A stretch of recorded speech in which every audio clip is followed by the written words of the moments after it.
हे महाराज, मैंने अपनी पुत्री सीता का स्वयं रचाया था और यह प्रण किया था, जो कोई शिव जी का वचन धर्म तोड़ेगा वही सीता से नाता तोड़ेगा। इसी कारण यहाँ पर देश देश के राजा आए हैं, परंतु किसी से भी धनुष नहीं टूटा। फिर एक छोटे से बालक के धनुष तोड़ देने से सब पश्चाताप कर रहे हैं और आपस में झगड़ रहे हैं। क्या कहा? मेरे गुरु शिव जी का धनुष तोड़ डाला? अरे ये अनर्थ किसने किया? और क्या मुझसे बता, धनवान को किसने तोड़ा है? किसने इस भरे सोमवार में सीता से नाता जोड़ा है? जल्दी उसकी सूरत दिखला, वरना चौपट के डालूंगा। कितनी पृथ्वी तक रास्ता सब उलट कर डालूंगा। बोलत का कहा भैया जनक नरेश्वर अमरी मैं को कान निठाया को ललित मोहिनी दूर में विचार देखो, मेरी बराबरी करैया को वेगी दिखाम में तो चांद सभी मैं रोज हो फिर धरैया को काठी हो कठो या ही कठिन कुठारी सो देख ले हुआ बल धनुष के धरैया को।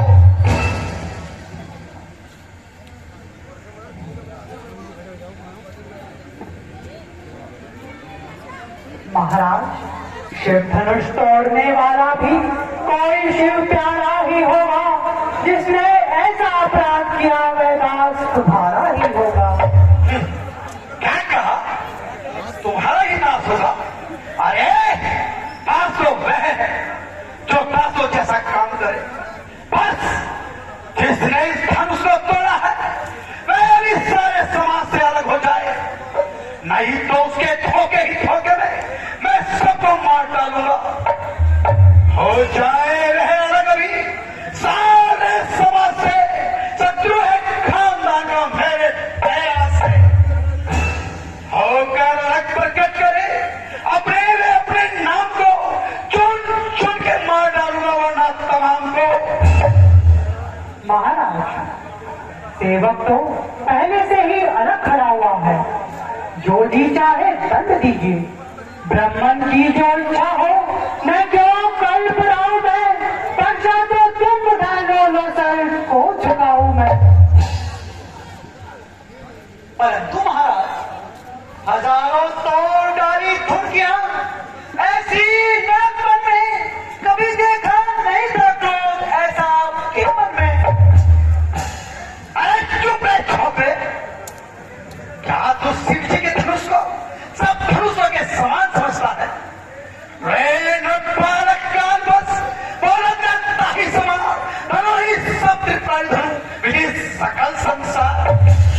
महाराज, धनुष हमारी राय में सब है एक समान, तनिक उठाया था इसे और निकला ये परिणाम। मूर्ख बालक, तू मुझे क्या समझता है जो इस तरह जबान चला रहा है? क्या तू नहीं जानता कि मेरे हाथ में वही परसा है जिसने कई बार अक्षय कुल का नाश किया है? मात पिता ही जब सोच बस कर सिर महित किशोर कर भक्त के भक्तरन परसुम और अधिक हो। महाराज, आप मुझे बार बार ये भाषा दिखाकर न डराइए और एक फूंक से ही पर्वत को न उड़ाइए। हम उस माई के लाल नहीं जो हमें से उड़ा जाए, वे छुई पुई के पेड़ नहीं जो मेरी सैल उठा जाए। महाराज, मैं आपको अब तक ब्राह्मण समझकर चुप हूं, क्योंकि हम किसी से इतना नहीं डरते जितना कि देवताओं और ब्राह्मणों के अपमान से डरते हैं। यदि यह डर न होता तो अभी तुम